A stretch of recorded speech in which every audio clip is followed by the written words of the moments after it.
Yes, people, what's happening? Welcome back to the channel and welcome back to another live stream and all your latest Chelsea news and, of course, match preview for the big game in Azerbaijan against Qarabag tonight in the Champions League. Big up to everyone that's already locked in. Make sure you smash that like, subscribe if you're new around here, all of that good stuff. As always, get involved in the chat. And delighted to be joined once again by Dan for this one, mate. Great to have you on board. How are you doing? You good? Yeah, pleasure to be here, Charlie. And yeah, I'm good away from football and with football, obviously, after our result at the weekend. So, yeah, in a good mood. Looking forward to this game tonight. Yeah, mate, it makes a big difference, doesn't it? You know, winning a game, particularly a big game against Tottenham, because we could have been heading into this game against Qarabag with a totally different feeling around it and a totally different feeling around the club. But luckily, that's not the case. I mean, we were discussing before we come live, obviously, us and Qarabag, same amount of points from the opening 3 games, 2 wins and a defeat for both sides. They're a much better side than they were when we last faced them a good few years ago now. We're back in the Olympic Stadium in Baku, where obviously we won the Europa League against Arsenal those years back. But we were saying this is a must-win game because you look at the games we've got coming up. We've got Barcelona later on this month. Then we've got 2 tough trips to Italy against Napoli and Atalanta. And then obviously you finish with a bit of a, I don't want to say a banker against Paphos, but a game that you'd pretty much expect to win. Probably more of a Europa League, Conference League standard of game to round things out. But if you weren't to win tonight for whatever reason, that's putting serious pressure on Barcelona and Napoli. Yeah, no, it definitely is. And I think we were just sort of looking backstage there at the table last year and the points needed. And if you get 12 points, that means we get 6 more points out of those fixtures. Then you're looking at a 20th sort of position finish, which isn't ideal. You're definitely in the playoffs. You're a lower seeded playoff team as well. So look, it's not ideal. So I think the most points, obviously, it sounds simple, Chelsea can pick up. They're going to be essential. And I think this Qarabag game can't be overlooked. And you're right, it's a tougher test than maybe it was in 18-19. I think they're probably a better outfit off the back of having and being able to have those sort of Champions League runs and Europa League and that sort of success they've had for themselves in previous years. It's made them a better club. No, it absolutely has. And you look at, you know, the games that we've won. We lost against Bayern Munich. You could argue, actually, we played pretty well against them, but we gifted them 3 goals, which against that quality of opposition, you simply cannot do. We ground out a win against Benfica, not the prettiest performance, but we got the job done. And then obviously we smashed Ajax, who quite frankly are shocking, but you can only play what's in front of you. I think the travelling squad is an indication of how seriously Maresca's taking this game and of how important it actually is in terms of the qualification process. Pedro Neto, the only first team player left behind for this game. Are you surprised how strong the squad was? Because given the fact we played Saturday, given we're playing again on Saturday, this is a game where you wouldn't expect Chelsea to have too many problems. It sort of goes to show that, actually, do you know what? This is vital. Yeah, no, I think he's got to go strong. I think he definitely has to, you know, put some players out there that are capable of getting the game done early. And then if you know, like that Ajax game, it was done, it was over, you can start bringing on the youngsters and bringing on the kids. So I think he's got to go strong. I think the squad being strong is the right message to the team as well, that it's a must-win game. So yeah, very happy with what Maresca's decided to do there. Yeah, and you know what? In a weird sort of way, it's kind of, for me, I think it's good that Pedro Neto is getting a bit of a rest and is not travelling and is not featuring at all. He's someone that's played a lot of football. He's been a mainstay in the side for pretty much all of this season. You could tell he probably should have come off earlier against Tottenham. He looked knackered at around the hour mark, but he actually played till about 85 minutes or so, which is probably longer than he should have done.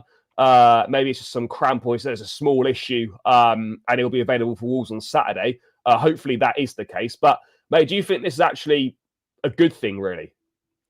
Yeah, I do, because, you know, when we signed Neto, that was the biggest question mark, wasn't it? Was around his fitness. And I think we've actually managed him well. He's obviously sort of only ever missed three games, I think, through injury. He's never really barely been injured for us. Yeah, I sort of remember a spell. was it last season around this time, maybe just before Christmas, that I think he missed a couple of games, and that's it really. And I think if ultimately you can manage Pedro Neto in that way, when he was missing at Wolves, I think there was a period in time where he missed like a huge amount of Oh, games. mate, he was missing a lot of matches. Yeah. So I think he's one of those players now that you have to protect at all costs. We spoke about him highly a couple of weeks ago. He's a player that Chelsea right now have to have in the side, can't afford to not have him. But at the same time, in recent weeks we've seen probably a step up from Garnacho, Gittins, probably a step up again from Esteval. They've got a chance to play and prove themselves again. They've earned it really. No, they absolutely have. And do you know what? It's an interesting point, actually, like moving on to the wide players, because it's always a topic of discussion at Chelsea in terms of, which players should play, what's the best combination and whatnot. And I think what we're seeing, particularly in the big games, or certainly the big away games, and I know people might think, oh, Tottenham's not a big away game. It does fall into that category of a big match away from home. I'm thinking that, Maresca's actually, his wing selections are, I think they're more driven by the players' qualities off the ball rather than what they're doing on the ball. Because if you're purely picking from an on the ball perspective, right, then there would have been no reason for Gittins and Esteval not to be starting, or for one of those to at least be starting. But when you look at the selection of Pedro Neto, look at the selection of Garnacho, that for me is very much off the ball on mind, because Pedro Neto, for the qualities that he does have, he doesn't produce enough on the ball, and Garnacho hasn't really produced enough on the ball. But off the ball, the pair of them were very good. Well, I say very good. They were good they were good against Tottenham off the ball, but on the ball, there wasn't really very much from Neto, and there wasn't an awful lot from Garnacho. I mean, are you surprised that Maresca? Look, it seems to work for the balance of the team, and it seems to be working in those bigger games. But are you surprised? And it is a bit weird, isn't it? How normally you associate wingers, you're thinking, well, the most important thing is, right, what are these guys giving me on the ball? What are these guys going to produce in the final third? And how can these guys help me win a game? Whereas I think at the moment, we're selecting our wide players based on what do they bring off the ball, certainly in the big games. Yeah, and I think that's the biggest thing, isn't it? Especially for these younger guys and for them being a little bit hit and miss with form at the moment. I think that's what's so important, is to make sure that you're doing what's required off the ball, what the manager's asking, keep yourself in his good books. Because, if things aren't going your way on the pitch and, you've had a bit of a slower start than what you'd like to your campaign at Chelsea, make sure, you're still proving that you want to be here, you want to earn the right. And you know what? If Maresca feels like he can trust these players and he'll give them game time because they show him that they can work hard, I've got no issue with that at all. I'd rather have players that are there to fight for the cause. They earn their way into the team, they earn their minutes, and then they can take that opportunity if it comes. I'm all for that, to be honest with you. I don't mind that sort of thought process at all. I think you are right, though. In the biggest of biggest games, you probably have to tweak it a little bit to who you think can go and win you those games. It's not always on off the ball work that gets you into the squad in those. No, it's not. I mean, this is Foxy here saying that Neto missed 112 games across 4 seasons at Wolves. And, he's been here, season and a bit now, and he's missed, probably hasn't even, I mean, I don't know the exact numbers, but I hazard a guess that he's missed less than 10. I would have thought. I would have thought he would have missed less than 10 games. It says here he's missed 13 days injured. Yeah, exactly. So that just goes to show kind of how mad that is. I mean, sticking with the wide players, mate, I think we've definitely spoken at length before about Jamie Gittins, about how the start to the season's not been particularly good, and we need to see more from him. I'm more than happy to hold my hands up and say, do you know what? The guy over the last few weeks has absolutely stepped up and massively improved his level of performance. Obviously, sitter aside against Tottenham at the end there, where he should have buried that. He improved massively. Really good performance against Wolves in the Carabao Cup, 2 assists and a brilliant goal. He was good against Ajax as well. Do we think he's potentially starting to turn a corner? And again, could tonight be another massive opportunity for him? Yeah, I hope so. I was equally as frustrated as you were probably with the start to his campaign, because I really did feel like he was looking like he was a level below the rest of the squad. I think some of the other signings that come in, even if they were there for rotation, probably looked a little bit ahead of him. I always thought his dribbling actually looked really sharp, but it was the end product I felt that was sort of letting him down. But yeah, recent weeks, there's no doubt about it. I mean, that goal he got the other week was absolutely sensational, sort of out of nowhere as well. He's an explosive player. I think he's the sort of player I think Maresca can get behind, especially with how he likes to get his wide players one-on-one and isolate them in those areas and see if they can beat their fullbacks. He's got that ability in abundance to do so. And I really like him. I think he's a good lad. He does work hard. I think he's going to need a bit of time. But yeah, I think in recent weeks, we've definitely started seeing more of the player I thought we'd signed than what we'd seen for the first, 4, 5, 6 match days, where he did look a little bit off the pace. I think what I'd like to see now, I think what we need to see is we need to see him having that impact, but against a higher quality of opposition. Now, I know it's not his fault who he's playing against. He can only play what's in front of you. But if you look at his best performances, it's against a 10-man Ajax who were awful, and it's against a Wolves side who haven't won a game in the Premier League all season. So that's not me dismissing him or taking away from him. But if you can produce that level of performance there, we now need to see that taken and implemented against a higher caliber of opposition.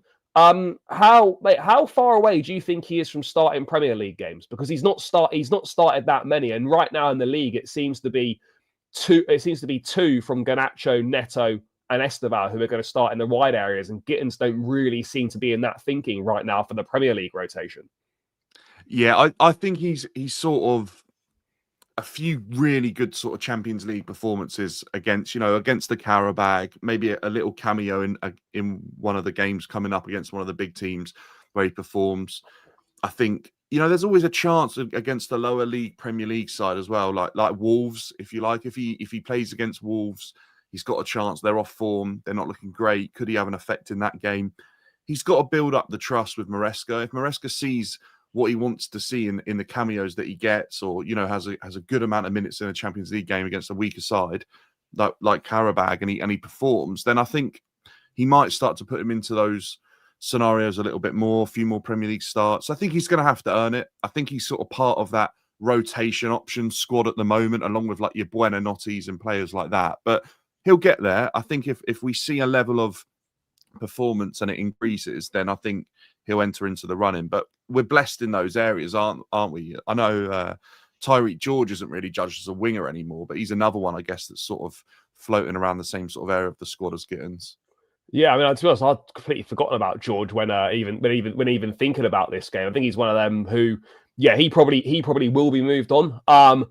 This again is a huge opportunity for Esteval. I imagine he'll definitely start this game. I know there's a growing pressure from the fans and whatnot for him to start every week. Maresca's made it clear that's not going to happen. No one's really going to start every week unless your name's Caicedo. But I mean, this again tonight, an opportunity against a level of opposition that he should be able to get the better of. I mean, how impressed have you been by him and his impact, and how far away do you think he potentially could be from, I don't want to say becoming one of the untouchables, because there's very few untouchables, but from becoming, actually, you know what, it's impossible not to play this guy in the most important games. Yeah, it's a tough one, isn't it, with Esteval? Because he obviously is such a talented player. I think there's that sort of worrying concern looking around at other youngsters in Europe that have got, these overuse injuries. I think we've seen Yamal pick one up. We've seen Mastuano or Real Madrid.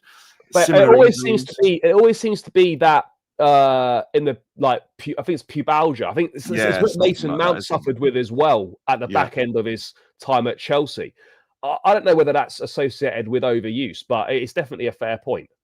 Yeah, and I think it's that injury seems to be incredibly common now, and a lot more common than what it was a few years back. And I have to say, it's probably something these clubs are monitoring and worrying about. So, yeah, look, Esteval is a player we need to protect because he obviously looks absolutely incredible, and I think he's obviously the future of Chelsea for at least the next 5 years, maybe even longer than that if we can keep him, because he looks like he's going to be one of the best players in the world. So protect him at all costs. If it gets to the point where he is so indispensable and he is the reason we're not winning games of football, then I think he's got to be starting. But right now, we're able to rotate him. We're able to manage him. We're able to pick up results. I don't think results are dependent on if Esteval plays or not. But I love him. I think he's exactly what we needed. I think there's all that talk, wasn't there, a couple of seasons ago about Cole Palmer FC.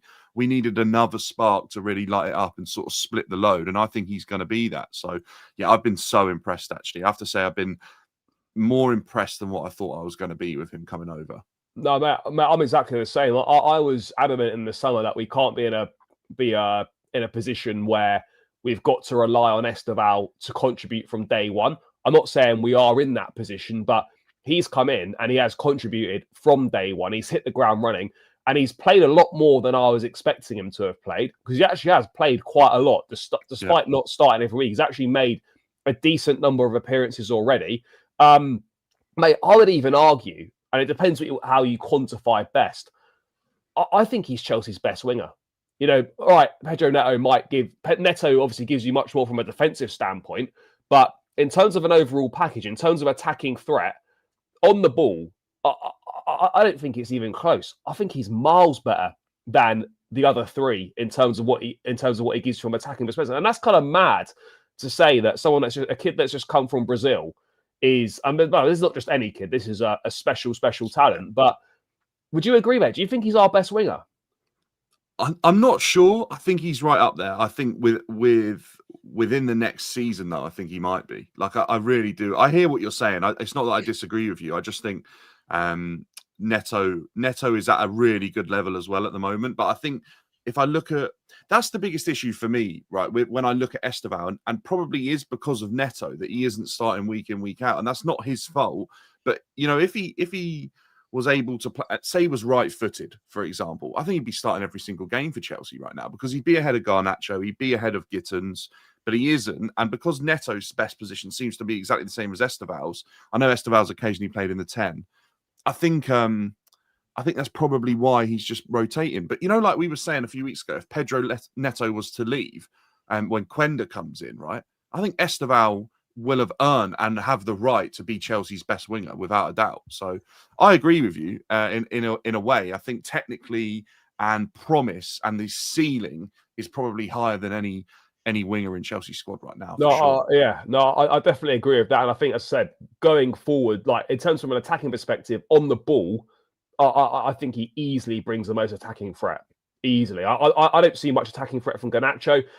I would almost argue, mate, that Esteval and Gittins right now have delivered the most attacking threat this season in terms of Chelsea wingers. Garnacho, outside of scoring a goal against Sunderland, from an attacking standpoint, hasn't delivered very much. And Neto hasn't particularly delivered very much either. But, I mean, sticking with attackers, mate, how concerned are you by the Cole Palmer situation? Because I'm not saying that I'm not losing sleep over it or whatever, but I mean, Maresca was asked about it yesterday in terms of would he be back for the Barcelona game. He's not really sure. It's a day-by-day thing. I mean, we're talking about pubalgia, I think it's called. I wouldn't be at all surprised if this is what Cole Palmer's potentially got. It's meant to be some sort of groin issue, but we don't really know what it is. Not really full details have been released, but they're kind of taking it day by day. He's not yet training with the team still. Maresca was saying the Barcelona game is 20 days away, just under 3 weeks. How concerning is this, mate? Because I'm starting to get a little bit more concerned than I was a few weeks ago. Yeah, he's been out for a long time. And I remember when it happened, someone did say that he's got exactly the same as what Emil Smith-Rowe had. And it kept him out for a long, long time. And it's obviously sort of halted his development. And I just sort of wonder if that is actually the truth and that is the case, because it just sort of is being kept very quiet. There's not much on it. There's no real... I mean, Maresca said, didn't he? He's not training yet, but we're getting closer. But it's frustrating. And obviously, he's been such a crucial player for us for quite a number of years now. What 2 years? He's been our absolutely... I mean, what the good thing is, it's probably put the spotlight on other players to sort of step up and prove their worth. And I think like Casado's obviously getting the plaudits now, and like Esteval's obviously being spoken about really highly, and other players are having to step up. But my gosh, we'd be a better team with Cole Palmer in it, and we are missing him massively. It's one of those, isn't it? If he misses 2-3 months, but that's the end of it, and he gets enough rest, and that never bothers him again, then I can deal with it. But it's one of those where if it's this niggling thing that crops up again and again throughout his career now, it'll be a difficult one to stomach, because he's such a good player, and you never want to see injuries get in the way of a player that good. No, I think this is the tricky thing, right? Is that right now it seems to be one of them that you can play through it, but it can sort of reappear at any time, which is a bit of a strange one. And I think from a Chelsea perspective, I think the most important thing for us is that if it takes longer now, then allow it to take longer if it's not going to come back. I don't want there to be a situation where, and I don't think this would happen anymore, because I think the way that we're looking after players in terms of their recovery seems to be the best it's been in a long, long time, and like genuine care is being taken, and the minutes are being managed very carefully, and no one's going to be rushed back ahead of schedule unless they're absolutely right. But I think the bigger picture has to be looked at here. There's no point trying to get Palmer back for, say, a Barcelona or an Arsenal. He plays a couple of games, and then it's causing him a problem again. I'm not saying this is going to be the case, but if he had to miss the rest of the year, for example, that would be really shit. But that would be a price that I think many fans would be prepared to pay if it means that in the long term he's going to be fit and that's gone. I guess with this, it has to be bigger picture.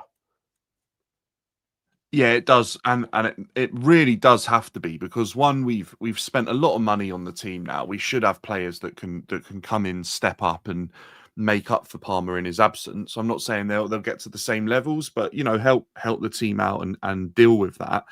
But I agree, this is a player that you have to wrap in cotton wool, and you have to make sure that he's at his best, and we're not rushing him back, because we need him fit for the long run, and I mean the next 5-10 years. He's got a really, really long contract. He's one of the best players in the world on his day. So we can't have Cole Palmer sort of being in and out of the squad, being rushed back.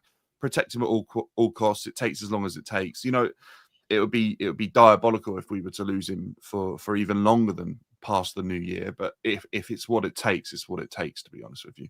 Yeah, exactly. I think it's as simple as that. You just got to leave it and let it be, and whenever he's back, he's back. But it'd be great to have him back for the Barcelona or the Arsenal games. But they're going to be his first games back. I wouldn't really be expecting anything from him in either of those matches. It's very difficult to come back from a significant period of time out into big games like that and expect an instant impact. Regardless of how good he actually is. But I mean, I'll tell you what impressed me again at the weekend was us from a defensive standpoint. Really impressive performance. Chalobah, Fofana at the back looked really good. The fullbacks played very well, but particularly that centre-back pairing. Again, I think I've come to I'm interested to get your thoughts on this, mate. I think I've come to the conclusion that I don't think we're going to have a settled centre-back pairing this season. I very much think it's going to change from game to game. Not necessarily every single game, but certainly I'd be surprised if we had the same pairing for more than 3 games in a row, which is kind of mad, really. When you look at all the top teams, you can sort of say what the back line is. But, I mean, do you share that same view? Do you actually think that Maresca's actually maybe not going to go with a settled first-choice pair and he's just going to rotate it? Because that's certainly what it seems like on this evidence. Yeah, I think there's 2 reasons for that. I think one is the level of consistency shown from the centre-backs. They've all had moments of mishaps, haven't they, and made mistakes. And I think also some have had injuries, and he's never really had a chance for it to settle, and 2 players earn the right to be called the set 2. I also think he doesn't know. I think he's still trying to assess and look at who he thinks are the best 2. I think the answer is that eventually that someone will come in to be part of a back 2 that's pretty settled, probably with Levi Colwill when he returns. But I don't know when. Obviously, I don't know how long Levi's going to be out for. I think he's going to be out for the majority of this season. And I think, Fofana, Chalobah, Tosin, I mean, Hato obviously isn't going anywhere, probably. But I think Josh as well, he could be on that sort of on that list of centre-backs. They're all playing for their future, really, if I'm being honest with you. I don't know which one of them's going to stay. I don't know if any. I feel like if a bid come in that was suitable for any of those players, Chelsea would entertain it. I don't feel really trusting in the fact that one of those players is going to be set there. I think the only one I can imagine him sort of batting away offers for is probably Levi Colwill at the moment. And he's not even playing. So, yeah, I don't mind seeing the rotation. I guess it gives us a chance to sort of assess it. It's not like we've seen much of Fofana over the last few years. We've not seen too much of the combination of him playing in a back two with either Chalobah or Tosin because of his injuries. And when Maresca's used him, he's sometimes been on that right-hand side as well. So, look, it's good to see, but I think you can't beat a defence that's settled and knows what it's going to look like week in, week out. And ultimately, you look at our best defences we've had in history. They've been very settled, and we've known exactly who's going to be part of it week in, week out. And it led to trophies. Yeah, mate, I agree. Do you know what? Like, I think spot on in terms of the fact, like in the summer, other than Colwill, I don't think any of the centre-backs are safe. Tosin, Fofana, Chalobah, Badiashile. Actually, I don't think Action-Pong will be sold, but again, you don't really know. But yeah, I think Colwell's the only one you can confidently say will 100% be here next season. The rest is kind of, as you say, they are playing for their future. I wonder whether Maresca does actually think that Chalobah and Fofana is his preferred pairing because he started them in back-to-back games against Man United and Lincoln. He's gone with them again in this game against Tottenham. I suspect maybe he thinks this is his best pairing. I think we saw Wes play unbelievable game against Tottenham. Chalobah, for me, is someone, obviously, he's been criticised this season, and rightfully so, in terms of some of his performances that haven't been at the standard required. But when you play him alongside, maybe a more adventurous and more aggressive and more front foot defender, or just a better defender, his level seems to increase as well. I think the problems arise is when Chalobah is expected to be the senior centre back or is the better centre back of the two. That's when I think his problems come from. But yeah, I think he done very well against Spurs. And he's definitely someone who can be a reliable squad player. But I think most importantly, and I think as maybe a factor that a lot of people overlook, he's trusted by the manager because Chalobah has pretty much played every game he's been available and fit this season. He's pretty much started. The manager clearly trusts him. And I think that the trust from the manager is often a big thing that fans tend to overlook. Yeah, it's true. I think he's one of those players that Maresca's found a way or a way of being able to rely on him in certain moments. I think he probably is a bit of a leader in this squad when you look at the ages of the players. I think Chalobah and Tosin are probably the leaders, and I think he probably looks at them, and Chalobah's probably getting the nod ahead of Tosin at the moment not on appearances, but in terms of ability and performances. I think Chalobah's probably been a little bit better, not without mistakes, but I think that's the frustration, isn't it? And I think if Chelsea had a better centre-back, and I look at it now and I'm thinking, you know what, with the balance of that team, if Levi Colwill was fit, I don't think Chalobah would be playing. I don't think he would be starting. So I think this is where I'm talking about playing for their future. If Chalobah can really show that he is, the third trusted centre-back under Maresca, with, Fofana and Levi Colwill probably being ahead of him, then I think that earns him his stay at Chelsea, potentially, unless they really want clear profit again. It's so hard to say with these centre-backs because I really don't feel, apart from Fofana against Spurs, I really don't feel I've seen anyone else hit a level that I'd be expecting to see week in, week out, or real consistent period. I think we've seen Trevor slip a little bit this season. We've seen Tosin have a torrid time in a couple of games this season. I think Josh has looked good, but, against Brighton, obviously he didn't come in, but I think he's been better since. I need to see more from every single one of our centre-backs, to be honest with you, to know where that is. But I think you're right. I think right now he's probably just trying to settle on a Fofana Chalobah. But, you look at that and you think, okay, that sounds great, but what game is Fofana going to miss next? When does that partnership this is a problem, mate, is that Fofana right now is on that Reece James kind of minutes thing when he come back from injury, which is fine because it's worked and you've got to look after these players. But Fofana's not ready to play 2 games in a week. He won't start tonight. And then maybe you then run that partnership back against Wolves. That'll be interesting to see whether Maresca goes with that. But then you look at it and you think, well, it's a bit harsh on Josh Achimpong because he's not really done anything wrong in the games that he's played. But obviously, there's no charity at top level sport. But it would be hard to make a case for Achimpong not to be part of the first choice centre back pairing. But then an Achimpong Chalobah or an Achimpong Tosin doesn't really work anywhere near as well. And whatever people think, Fofana is part of Chelsea's best defensive backline when he's fit, but he can't play more than once a week right now. So, like that in itself throws up a different level of problem. And yeah, look, Achimpong, I don't think Achimpong's future is safe purely from a standpoint on that.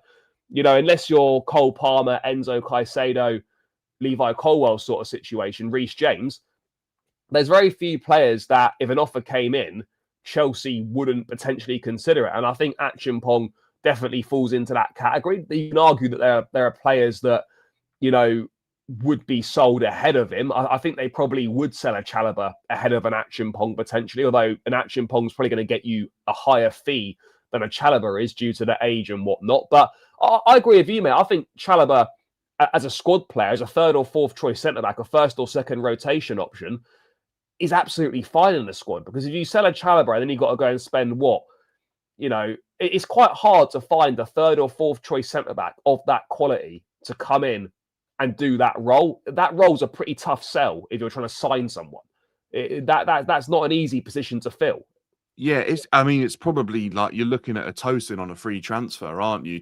That's sort of the move, and how that's pretty rare, and we were probably quite lucky to get Tosin in that sense. But I agree with you, and I think the main thing about Trevor that I like is that he obviously is Chelsea through and through, and he loves the club, and he's had some big moments for us, and he's the sort of player that I want to see stay at Chelsea. I don't want to see us get rid of these players, but I hope it doesn't go that way. But there's such a dependence on clear profit sales, and there has been now for a number of years, that you just never know who's safe. And obviously you look at Josh, you look at Trevor, you look at Tosin, every single one of them arrived at the club for no fee. They were either produced or bought in. They're all going to be sold on for huge profit, no matter what the number is on the chart. Because, even if you sold all three of them at 20 million each, that's 60 million on the books for Chelsea to go and sign another player. And I'm not advocating for them all to leave. That's just the way the club works right now. But I'll be real. I do think Chelsea's centre-back pairing needs an overhaul, and it needs to be better. That and the goalkeeper. As much as I think Sanchez has been better in recent weeks, I just think I would feel a lot more confident with a couple of probably bigger named stars playing in those roles. Oh, mate, 100%, 100%. I think everyone knows that those are the two areas that 100% need upgrading. Guys, make sure you're smashing the like button as well. By the way, there's plenty of people in the building, and we haven't even reached 50 likes, which is piss poor. So, chat, get to work, smash up the likes, subscribe if you're new around here. But let's get these likes up, people. Let's get this well towards the 100 likes mark. It massively helps out. So, yeah, if you haven't done so already, please make sure you hit the like button. Moving on to the attack, I think it's an important evening for Liam Delap. I don't know whether he's going to start or not. I think this is a perfect game to maybe give him 60 minutes, or certainly maybe you look to give him another half an hour off the bench. Obviously, he disgraced himself against Wolves in the Qarabag Cup on his first game back. Even before that, though, I don't think he looked miles off it, as you'd expect. He didn't really look that fit. What impact do you think his return's going to have? And do you think starting him in this game, playing him for 45, playing him for an hour, do you reckon that's the right route to go down? Yeah, I think so. I'll be honest. If he started Liam Delap, I'd be pretty excited with that. I felt really let down the other day with that red card. I thought it was stupid, and I think Maresca was right to call him out for that. I think it might have got lost in translation a little bit, but I felt he was allowed to be harsh on Delap, because I think Delap was playing for himself in that moment because of the frustration of getting the injury. And I know Maresca come out and said that isn't quite what he meant, but I hear what he's trying to say there. I think Delap needs to remember that even if he is frustrated and he is a young player, he needs to remember that he's got a front line to lead for this team, and we're sort of dependent on him at the moment because we haven't really got goals anywhere really in our front line, apart from maybe Tyreek George. He's probably our most informed striker at the moment. Every time he plays, he seems to put the ball in the back of the net. But yeah, look, Delap for me is a player that I think this team really needs right now. I think we've seen João Pedro struggle to be the out and out 9. I think he struggled to be a real leader of a forward line. I think Delap is a player that the Chelsea fans have been craving since, Diego Costa left the club. He's willing to take the fight to other teams. He's willing to be physical. We want to see him play in matches. And yeah, look, the injury was frustrating. We've got to make sure his minutes are managed. But if he was out there starting, get a couple of goals and boost his confidence, I mean, it would be absolutely ideal for us going into that Wolves game at the weekend to have the dilemma of potentially Delap or Pedro starting that game. Mate, I agree with you. I think his return's massive, and I said it at the time. I actually think he's been a bigger miss than Cole Palmer, and I know that might sound ridiculous to some people, but like what I mean by that is Delap being there allows us to get the best out of João Pedro, and João Pedro playing at his best in that number 10 minimises the loss of Palmer. Now, don't get me wrong, Palmer is obviously a huge miss, but I still believe that Delap was a bigger miss because the only game we've seen Delap and Pedro link up was the West Ham game, right? Pedro got a goal and 2 assists in that one. Delap led the line well. I know he didn't actually get any GNA for his troubles, but he put in a really solid performance in that game.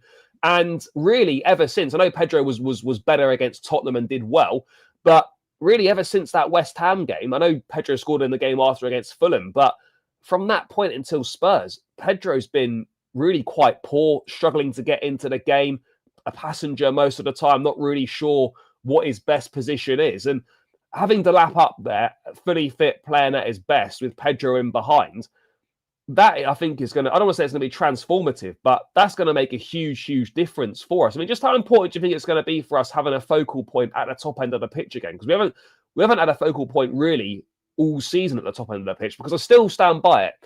João Pedro is not a proper number 9. And I got laughed at for this the other day. Nicholas Jackson's a better number 9 than João Pedro. And that's not a criticism on João Pedro, because João Pedro is a better overall footballer than Jackson. But as a 9, Jackson's a better 9 than João Pedro. So I think for me, yes, he can play there with the right ingredients behind him, but Delap's return is going to be huge, not just for the team, but it's also going to be massive for Pedro.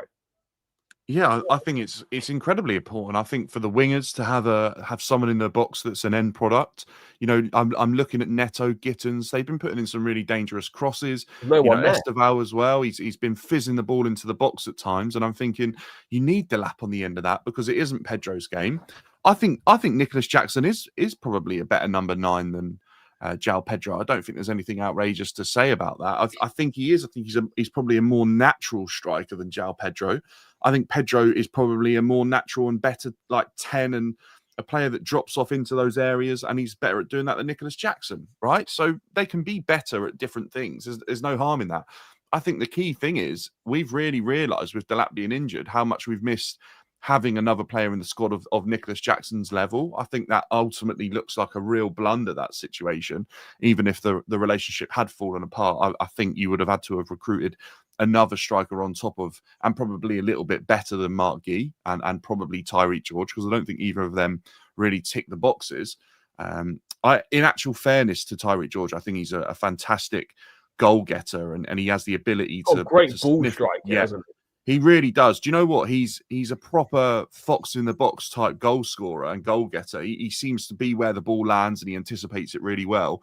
I almost think he's one of those players that might have been misprofiled as a youngster coming and sort of training as a winger, because I look at him as a player that if he was playing, for a team in the Premier League, 30 games a season, I think he's picking up a serious amount of goals. I think he just put the ball in the back of the net. And I'm not saying his hold-up playing, his all-round game as a striker is spot on, and that's what Chelsea would need. But he does seem to put the ball in the back of the net, and that's a striker that's, in recent years has really sort of died off, the poacher and the guy who can just put the ball in the back of the net. But I do have to say that we are sort of looking at the issues of our recruitment over the summer with Delap's injury. It caused such an issue. I think Pedro has proven he was never really signed as that 9 with his performances. I think about that Brighton team that Pedro played in.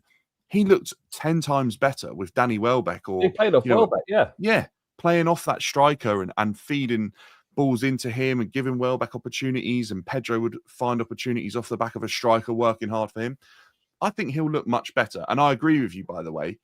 Currently, players have been able to make up for the loss of Cole Palmer in certain games. I don't think anyone's made up for the loss of Nicholas Jackson departing or Delap being injured yet, because we haven't seen a striker get anywhere near it.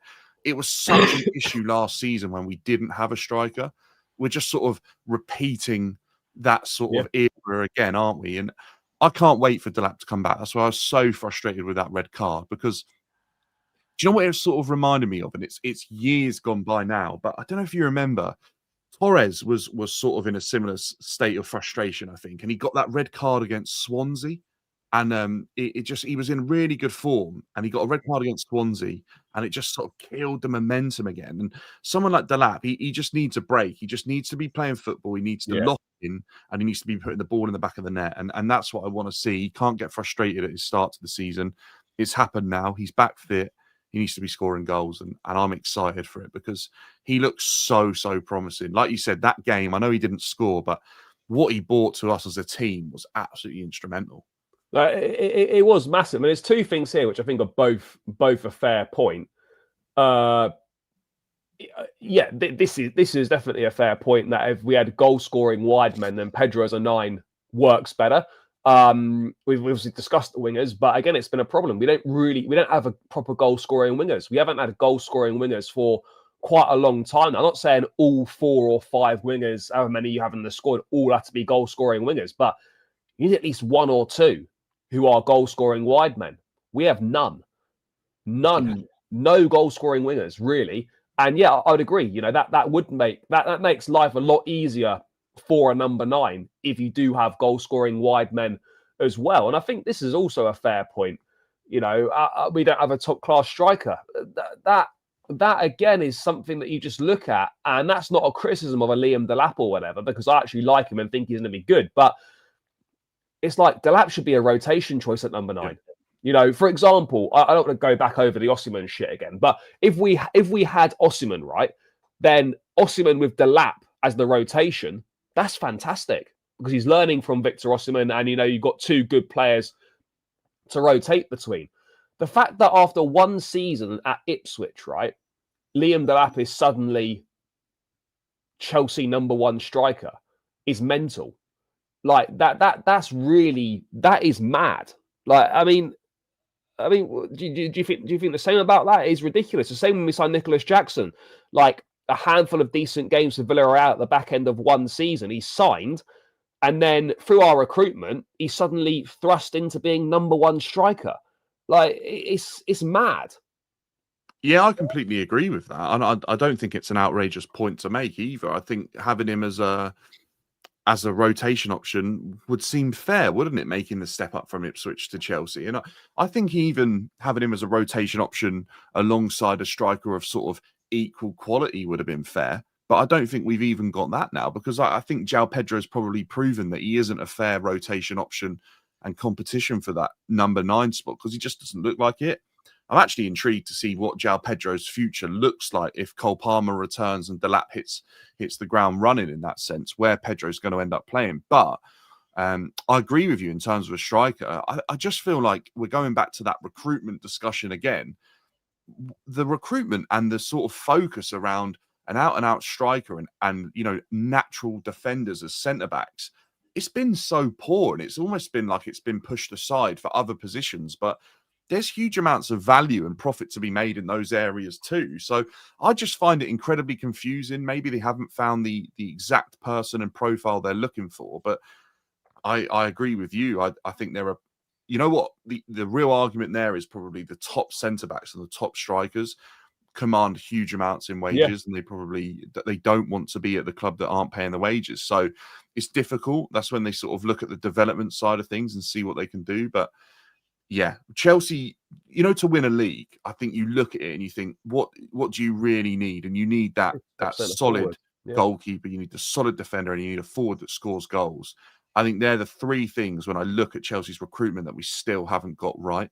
Yeah, no, but I agree. It's the same 3 things that have been missing. I mean, look, you've got Emmanuel Amiga come in next summer from Strasbourg. I mean, look, the kid's 22 years of age, scored 14 goals in the French league last season. But again, is that really elevating you to Premier League winning level? Maybe in a few years it might, but it's certainly not doing that right now in this situation. It certainly isn't doing that. So look, I think there's definitely questions to be asked about the centre forward position. There's a lot of pressure on Liam Delap now coming back to hit the ground running and really make a positive impact on this team. No, look, I'm not saying that Esteval's not a goal scoring winner. He's got 3 goals in all competitions so far this season. But right now, in terms of proven goal scorers from wide positions, Gittins is not that. Garnacho's not that.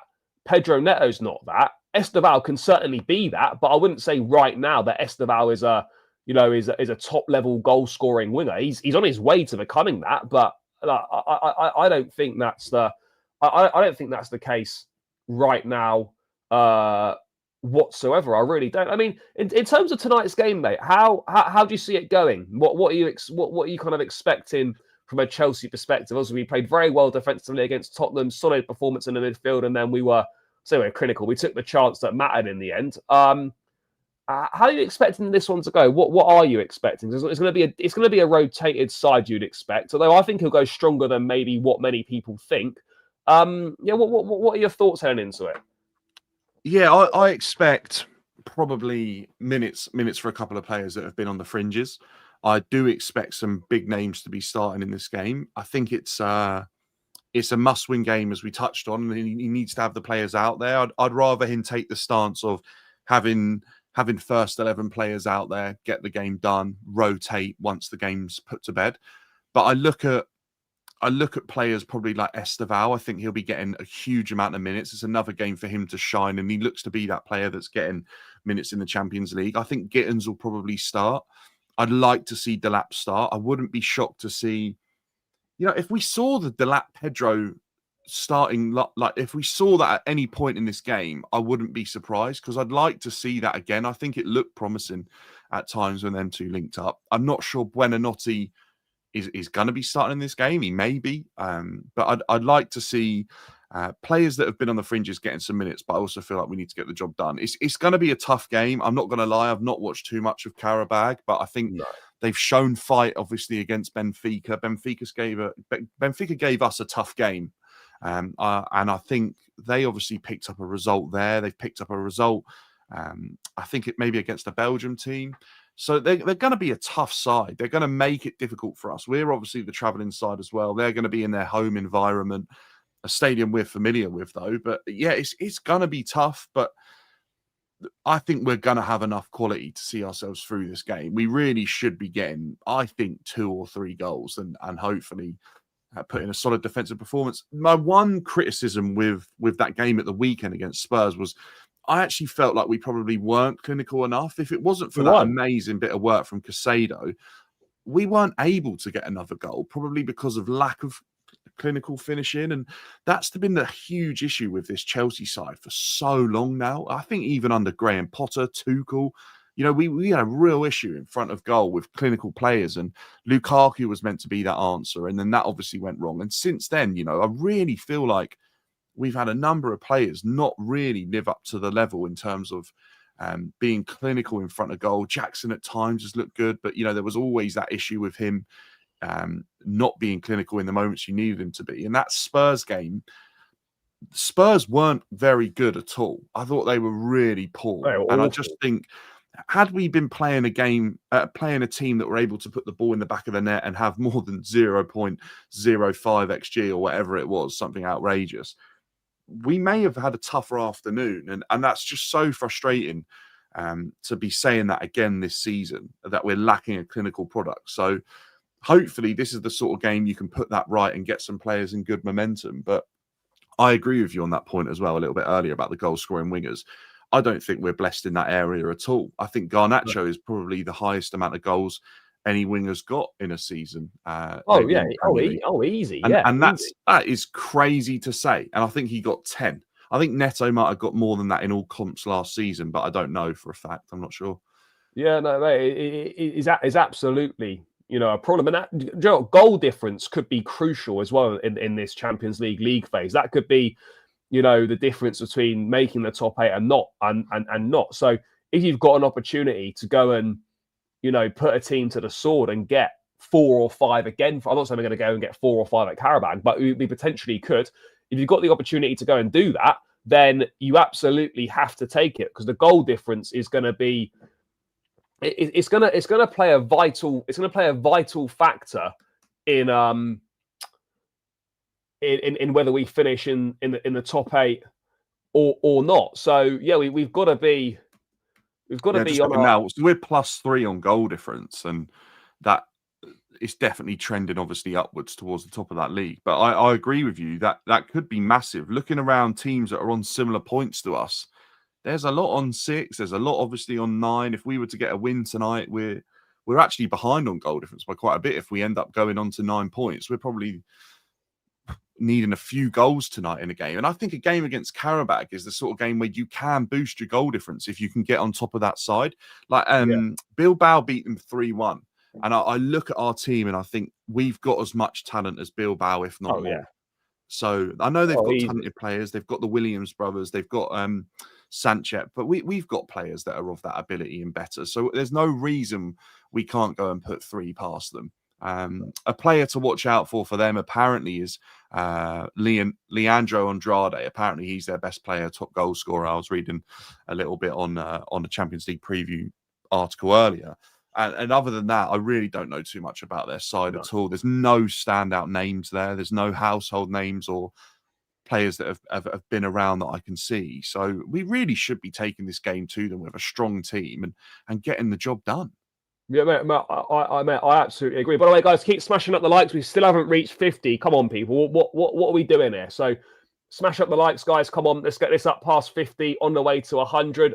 Please do smash the like button. And, of course, subscribe if you are new round here. We'll quickly go through a little team for tonight. Mate, are you expecting a change in goal? Are you expecting to see a Philip Jorgensen tonight in goal? I know, obviously, he's played Carabao Cup. I'm pretty sure he played against Ajax. Yeah, he might play. He has nothing to do. I'll be honest.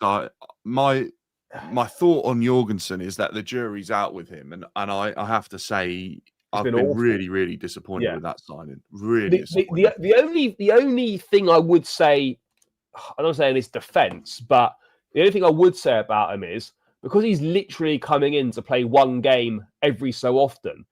The fact you're in awful form is really difficult for him to build in momentum and try to get into some decent form, particularly as a goalkeeper. I mean, Rebeska speaking in the build-up to this game about how Sanchez will be treated like an outfield player in terms of resting and stuff. If you're thinking about it, the next Carabao Cup game is not till the middle of December. I think it's like December 15th or 16th against Cardiff.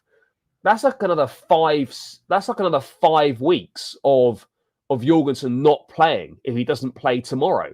I mean, maybe he'll play, some of the games in the Premier League when they're coming every 3 days or so. But mate, do you reckon he does need to play tonight? Well, not need to, but maybe it's a good idea. Yeah, it probably is, and I think if he can, get a start against Ajax, for example, then there's no reason he shouldn't be starting against Qarabag. And look, I'd rather players be playing games, and I said this a few weeks ago. If the jury's out on them and the trust isn't there, these are the sort of games where they're going to be able to build up a bit of confidence. So I said that about a couple of the youngsters getting rotated in a few weeks ago, and it's probably bumped them up in terms of a level of respect in the squad. That Ajax game, it really did sort of put a couple of our younger players on the map and players that have been on the fringes a little bit more trust in them. So yeah, I'd like to see Jorgensen come out with a real top performance. He had some okay performances, didn't he, in the Conference League at times last year? So yeah, let's put him in. Let's stick him in. I think left back. I mean, I would have said this would be a game for Joel Hato. I wouldn't be surprised if he did play Cucurella, but for me, I think this is the sort of game. If Hato's going to play games, then this has to be one of them. And I'd be more than happy to stick him in at left back. I personally think that he should play. Yeah, this is the game that he's been brought in for, isn't it? This sort of game at the moment. It's a good game for development. I think he played well against Ajax as well. So yeah, I wouldn't mind seeing him in the team. And he's a player I think who is at a good level actually, and we probably haven't seen enough of him at the moment. No, I would agree. I mean, in terms of the centre back pairing, it's not going to be Fafana. We know is not going to play. I don't think he'll play Chalobah. For me, mate, I think we're going to end up seeing an action pong and tossing situation. I completely agree with you there. On that one, and then the right back situation is an interesting one. Not like, I mean, maybe it's not interesting, but Maresca now saying that Reece is ready to play 3 games a week if necessary. So that would suggest that Chelsea are confident he's back at his full fitness. Gusto also played at the weekend. He was subbed off in the second half. I mean, who do you give the nod to here? I'd always say Reece, but I think this is the sort of game where you may be able to get away with a Gusto, and I do think Gusto's at a level where we can use him in a game like this and not really have any qualms about it at all. He's definitely good enough to play in a game like this, and we have a comfortable looking defense. I would probably say Gusto, but I've got a feeling that we might see Reece James in that role because he's the captain and he might be out there leading the team. Yeah, I mean, look, to be honest, I would go with Gusto as well. Yeah. But look, if it's James, then great. But I mean, I'm not saying we still need to manage him, but you know, you don't necessarily need to play him in a game like this. Now, you talk about the midfield.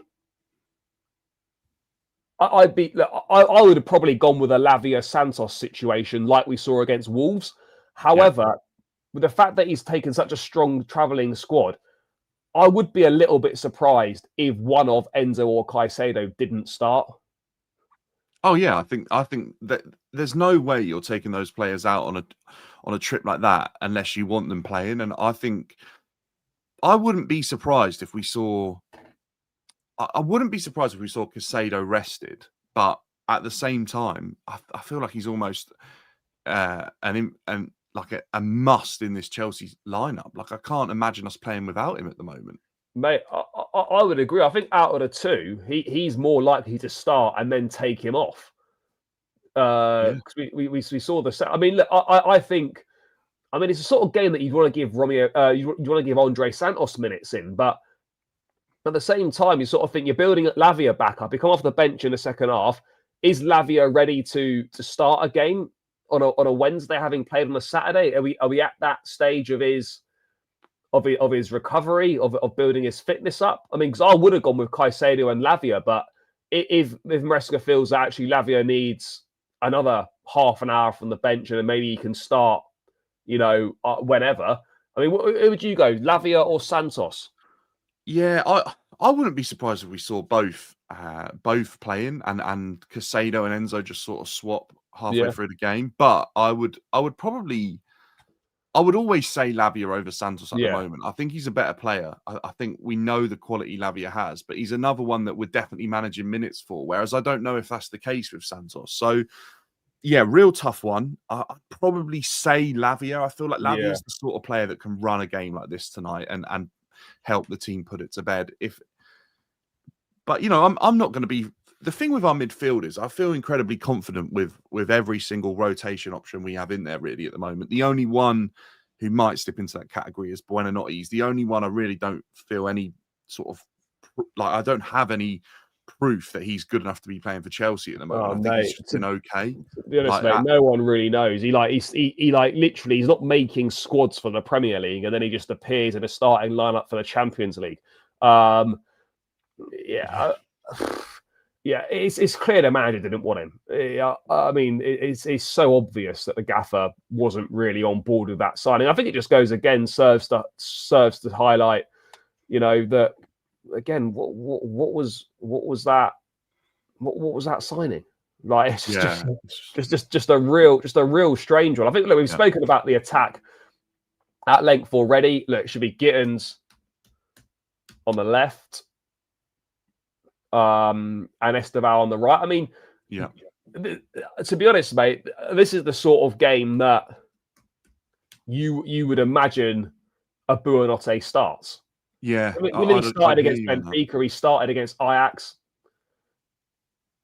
I think he starts. I really do. I think I, Buonanotte starts. I agree. Although equally, I wouldn't be surprised if he played Enzo in the 10 again. But you would expect a Buonanotte in. I might be wrong, but have we seen like a Casado Enzo swap on like at half time a couple of times? Yeah, I think we've seen it against Ajax, didn't we? Yeah, I wouldn't. Or did they both start against Ajax? I think they both start and both. They both started and then they both came off at half time. That's the sort of thing that wouldn't surprise me if it happened again, because it's managing their minutes and whatever. I mean, I think the only reason they come off at half time was because we were 5-1 up. Yeah. So like if that game was like 1-0 at half time, for example, they're not coming off at half time. No, yeah, it's true. I agree with you. I think it's the same sort of thought process, isn't it, around this game as it was with Ajax? And if we are absolutely flying in the game, then the rotations will happen. But I agree with you. I was looking at that Buonanotte there in the 10, and it just doesn't actually look right, does it? There's definitely players that are out there. You could even do a situation. I'm not saying we'll see it today because I don't think Garnacho starts this game. But would this be a good opportunity to maybe try Esteval inside? Yeah, that's what I was just thinking. Could someone play out on the right and then Esteval could play in the 10? There's a couple there, isn't there? Like I'm not saying it definitely happens, but you could easily play Esteval in the 10 because he said he wanted to be a 10, didn't he, at one point? And yeah. I think it's the sort of game where maybe it's not something that we start with, or we do start with, and we see how it goes and we rotate and switch things up. But I wouldn't even be shocked if we see João Pedro in that 10 at some point during that game, because he needs goals and he needs a bit of confidence. I know he's played a lot of minutes too, and he probably needs rest just as much. But I would be keen to see Delap and João Pedro just sort of linking up again and seeing how that looks. Yeah, no, mate, I agree. And I think it's also a fair point. The player that normally does the media pre-game normally always starts. That's true. But I mean, I don't know if that's obviously, I don't think that's legit like a rule, but yeah, generally speaking, those guys that do the pre-match conference, they do tend to start. I mean, look, I think you could pretty much go with any combination in the midfield or whatever, and you'd be pretty happy with it. But yeah, even with, I mean, I get your point on Buonanotte. You just look at Buonanotte on a Chelsea team sheet, and it doesn't really look right. Does Santos play there? Is that a chance? Mate, Santos. Remember Santos played there in against Forest in the first half. He was pushed more advanced and he was awful. I don't think he understood the tactical role at all, and he was taken off at half time. I mean, Santos as a 6 or an 8 works well, but that sort of midfield position that Buonanotte's in it's more of a 10. Yeah, I agree. I do hear you with that. When you look at Enzo, I think he's the only one that's really got to grips with that advanced role when he's been played in that position, isn't he? Yeah, I agree. I do hear you on that. It's a complicated role, but I just feel like Buonanotte's the real sort of weak link when I look at that whole setup, even though there's a fair bit of rotation in there. It's still a strong squad. You know, if we see anything like that tonight, I think we can trust that is a team that is going to get the job done. Yeah. I mean, almost within reason, with the greatest of respects to Qarabag, like whatever team Chelsea put out should be winning. So their most expensive players 2.5 million. Oh, that mate, massive 2.5 mil. It's crazy. It's a little bit better than what we were seeing in the Conference League squads, isn't it? But I think Noah's squad was worth like 2 million euros or something, or £2.5 million, whatever it ended up being. In the end, but look, Santos is not a 10. Absolutely right, CFC gamer. He's not a 10. Yeah, but you know, when he was tried further up the pitch against Forest, it just didn't work at all. And I'm not saying that's his fault. And I'm not saying that can't work again. I'm not going to judge it on 45 minutes because we've seen him for Strasbourg play a bit more advanced, and he scored 10 goals in Liga that season, and he was, you know, one of Strasbourg's best players. So it's it's a tricky one, isn't it? In terms of that balance. But I guess one area where you're not so fussed about there being changes is midfield, just because the options we've got, they're actually unbelievable. Yeah, like it's we ridiculous. don't even have Dario Usego as well. He's not. No, I mean, no one's really even thinking about him. No, and he actually looked really good. I thought he looked like an amazingly good profile match for Casado. I thought he looked that very, was the very reason similar. he was signed, mate, as an alternative. And it's probably for games like this where you may well have seen him start potentially. The midfield options are ridiculous. I don't think there's any getting away from that. I mean, obviously, you get less space in the Premier League than you do in Liga. But again, I think what people don't realise is we've got so many players who are adapting to the Premier League, and that in itself is it probably is a problem. It is definitely. I mean, you look at the team. This is a rotated team, obviously, but you look at the team. Gittins, first season in the Premier League. Buonanotte, all right, he was on loan at Leicester last season, but again, inexperienced in the Premier League. Esteval, first season in the Premier League. Liam Delap, just his second season in the Premier League. Particularly in these attacking positions, like coming up against Premier League defenses, the physicality and whatnot. I don't think people put enough on how difficult it is to adapt. And when you've got so many players in a key area of the pitch who are all either in their first season in the Premier League or just have one season under their belt in the league, that is a big problem. Yeah, no, I agree. I think that's the one issue, isn't it, with the constant rotation and constant movement of players in and out of the squad and transfers and new players coming in. And there's never a moment under this ownership where I felt like it's been settled. And I think that's something as a fan base we're probably craving a little bit now and wanting to see is a little bit of a settled squad and not having as much movement and volatility.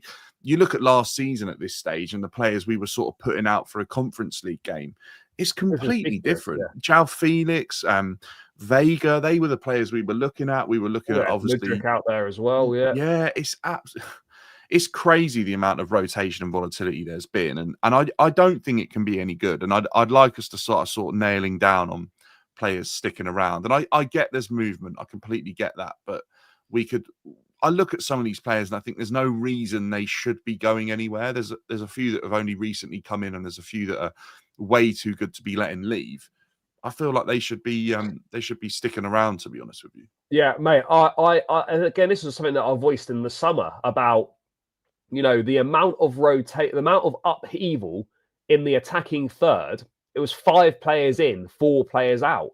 That level of upheaval in a key position of the pitch with players who did have Premier League experience replaced with players with next to no Premier League experience, that's going to cause problems. And that was going to take time to settle. I know we've actually scored a decent chunk of goals this season, but the attackers haven't got many. I think in the Premier League, João Pedro's got 3 goals.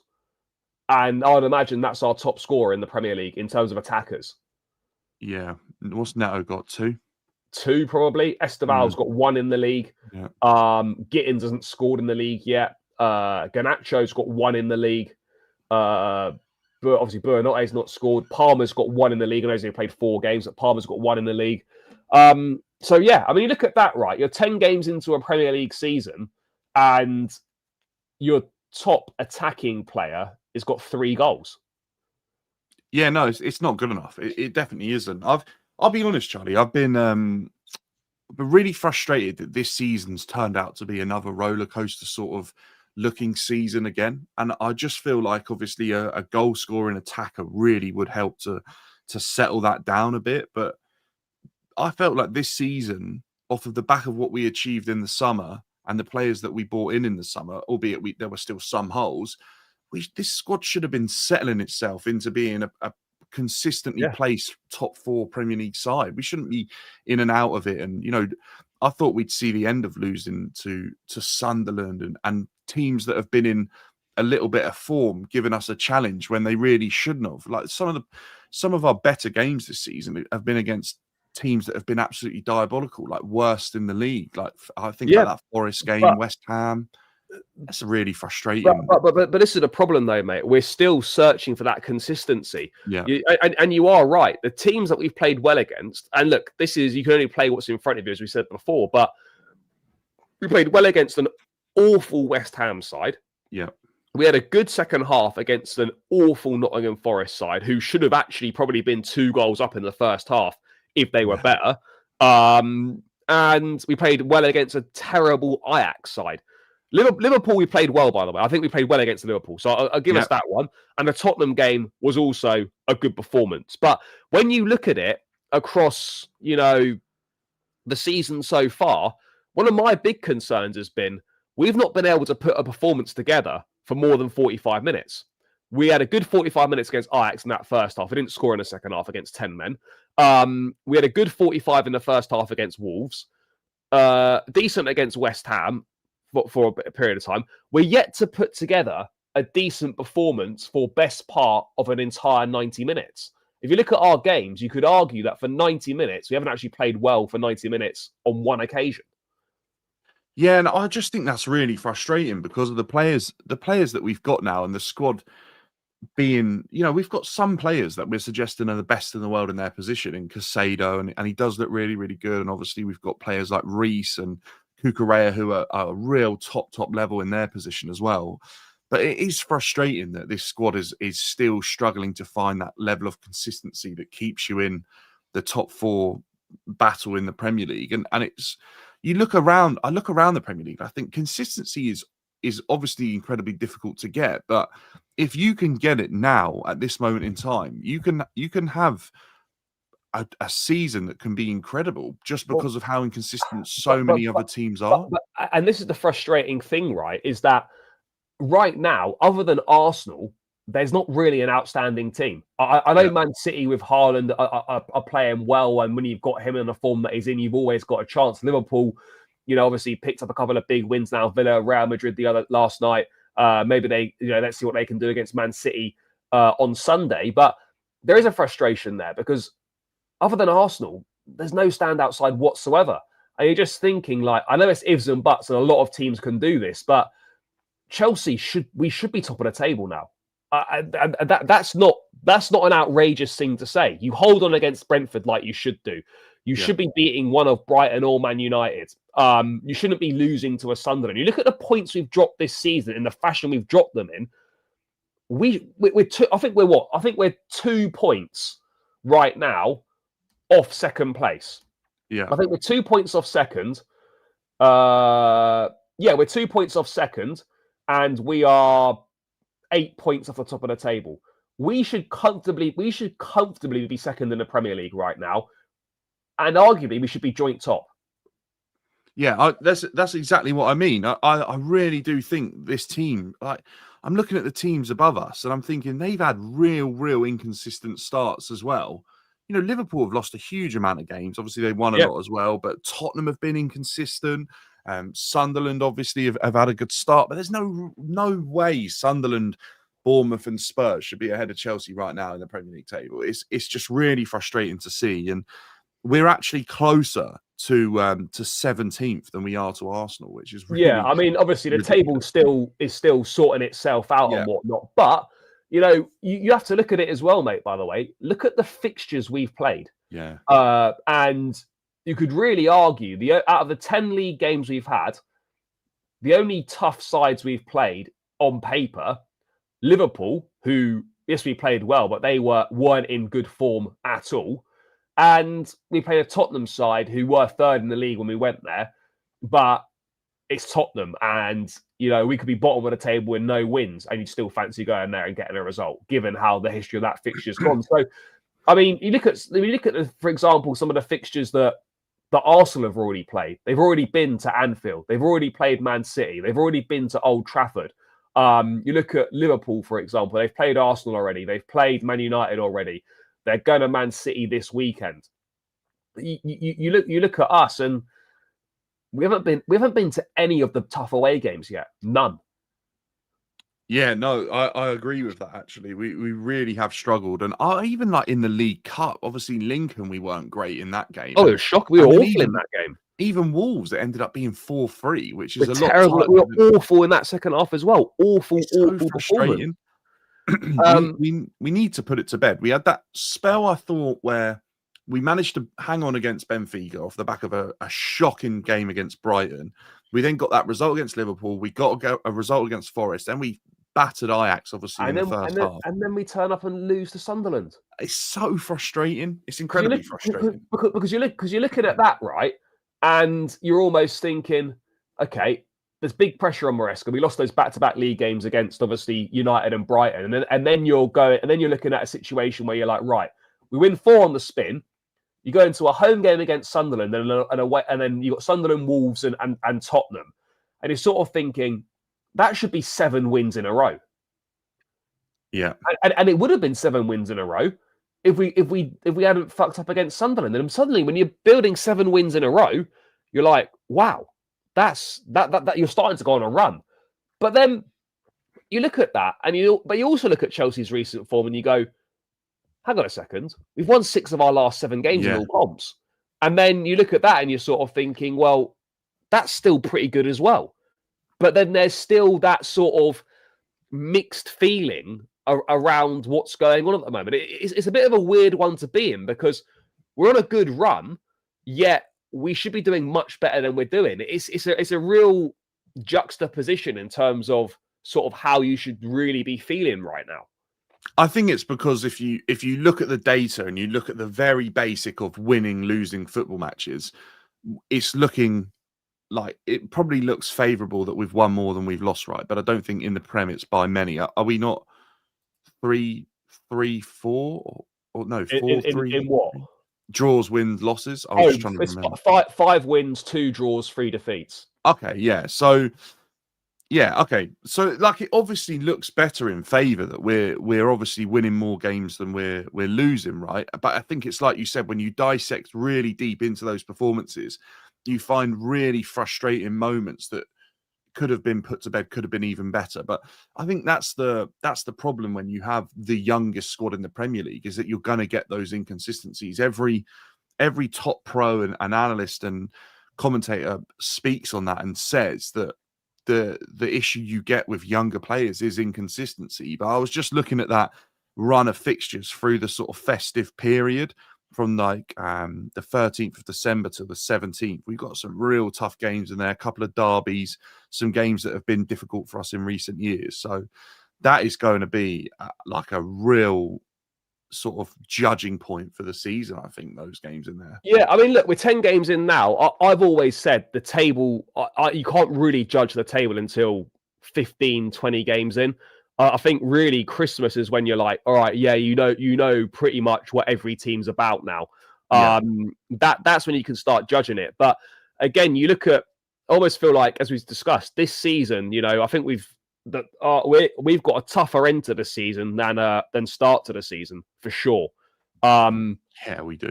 And people talk about, our form might come later on, but I think the longer the season goes on, the more fatigued we're going to be. And that's when the Club World Cup's really going to start taking effect, is later on in the season. I think that's when we're going to start having issues. You already look at the issues we're having with fatigue and injuries at the start of the season.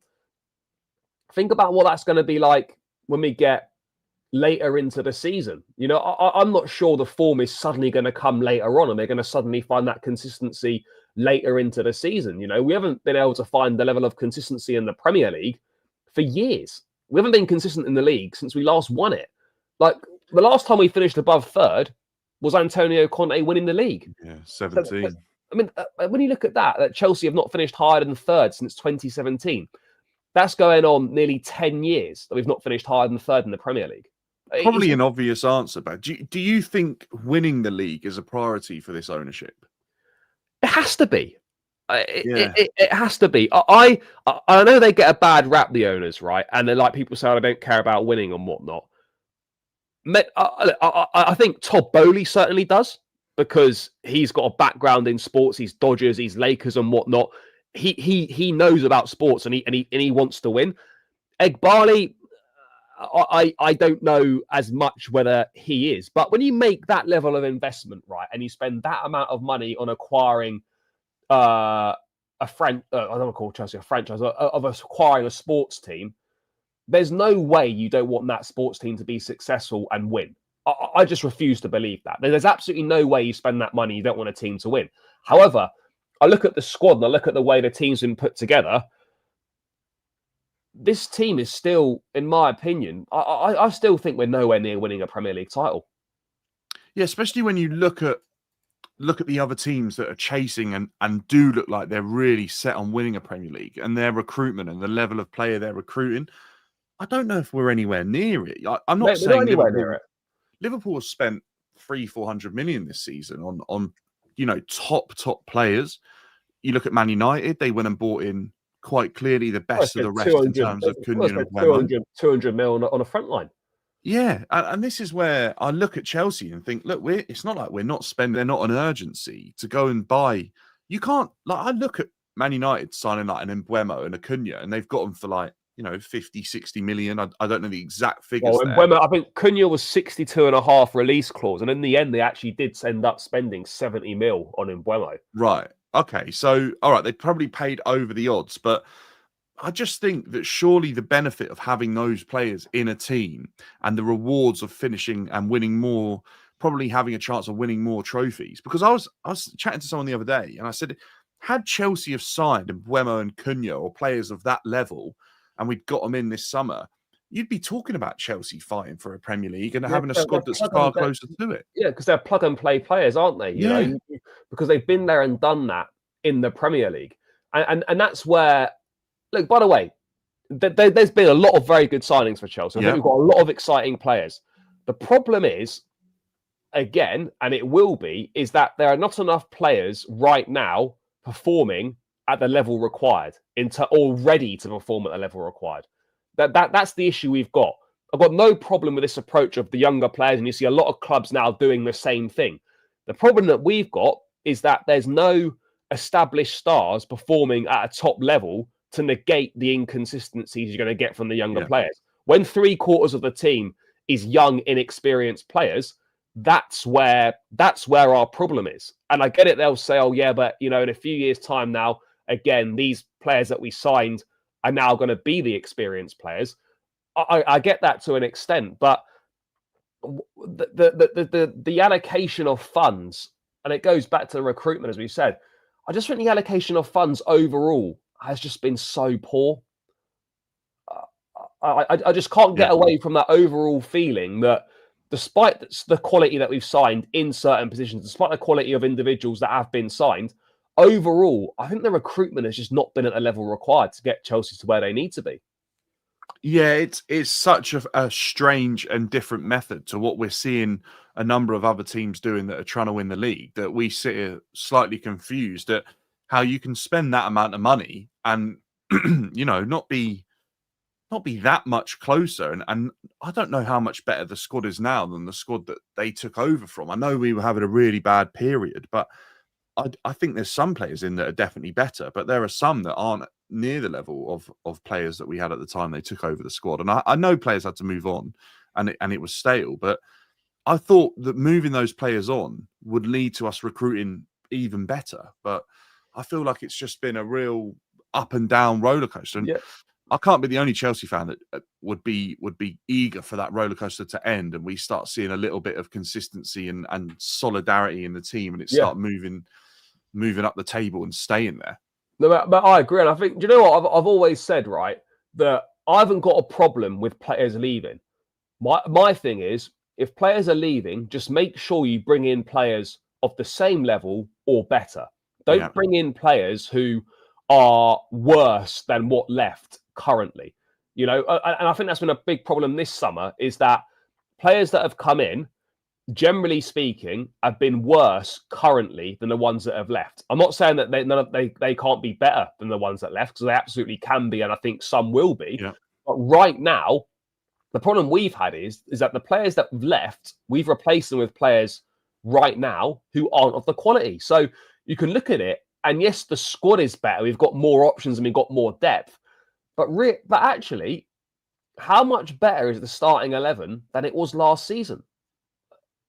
Yeah, I don't I think agree. the squad's better. The squad's better for sure. We've got a lot more options, right, than we had last Yeah. season. But I honestly don't think the starting 11 is that much better. I think And the that's starting what's going to 11 is make the very difference similar. in terms Yeah, of winning the league, isn't it? Like the starting 11 needs to be a level above every season to sort of create that. I agree. I think we have a better squad, by the way. I think you're right. I think that can be a fair point. And I think now you have to praise the recruitment. But at the same time, I don't think a better squad unless your starting 11 is at the point where, like Arsenal, I think they had a really good starting 11, but their squad was probably letting them down for the last couple of seasons. I feel like this summer they went out, they bought a couple of players to improve the starting 11, but players that really pumped up the level of their squad and their rotation abilities, right? yeah. If our squad was at the level of competing for the Premier League title, I'd agree with sort of bolstering up the rest of it. But I arguably think that what should have been happening with Chelsea's current squad, especially with the wage bracket and how that's sort of put into this squad and there's a limit to it, we should be going in and signing players that sort of nudge players down from the starting 11 into the... Well, that's exactly what Arsenal did. Yeah, and we've kind of gone the opposite way, haven't players we? like Martinelli were starters last season. They're now rotation options. And that's what we should have been having, a situation where players that were starting for us last season should now be rotation options. But they're not. So we'll wait and see what happens. But yeah, we'll round it out there. Guys, big up to everyone that's tuned in. Appreciate each and every single one of you in the chat. Big up for the support as always. Final question, mate. Score prediction tonight. Oh, I'm gonna say 3-1. Mate, that was exactly what I was going to say. Guys in the chat, get your score predictions. Get your score predictions in as well. But yeah, thanks for tuning in as always. Smash the likes on the way out. Subscribe if you're new round here. Enjoy the game wherever you're watching it tonight. Remember, if you're in the UK, guys, it is an early kickoff. It's 5:45 p.m. kickoff UK time. So don't be turning it on at 7:45, 8 p.m. expecting the game to be on, because it will be finished and you would have missed it. So yeah. Dan, thanks for your time as always, mate. Greatly appreciate it. Let the people know where to find you if, for whatever reason, they don't know. Yeah, pleasure being on, Charlie. Appreciate that. Pleasure chatting to the guys in the chat as well. It's at BDB Dan on all the socials, and I'm really looking forward to Chelsea putting Qarabag to bed tonight with a solid performance. Let's hope so, guys. Make sure you check it out. Channel will be tagged in the title. Just click on it, subscribe, go and support Dan. Loads of great stuff over there. We've got some big scores coming in: a 4-0, 6-1, 3-1. Let's wait and see what happens, guys. Match reaction will drop later on tonight or first thing tomorrow morning. Make sure you stay tuned for that. But if not, enjoy the rest of your day, and as always, up the Chelsea.